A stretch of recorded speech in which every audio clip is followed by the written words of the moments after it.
Good evening. My name is Bailey Chandler, and I am so honored to be here to announce the award for the hardest working and most diligent athlete at HBU. Now, I know there are many good students and hardworking athletes at this school, but this award touches very closely to my heart because it is given to the hardest working female athletes.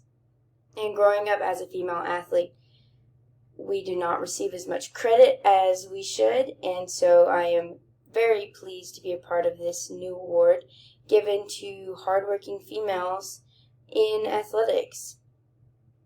Now, the winner of this award is one of my very good friends.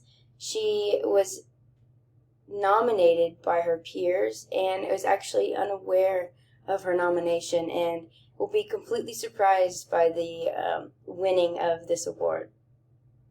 So without further ado, I am very pleased to announce that the winner of the hardest working and most diligent athlete on HBU campus is Riley Martin.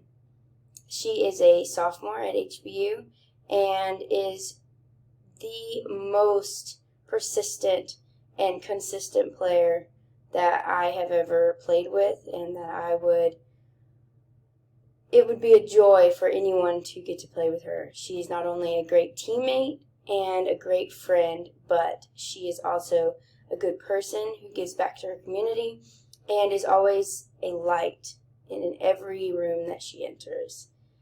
She deserves this award more than anyone that I could ever imagine, and I am honored to be the one to present it to her. So, everyone give her a round of applause.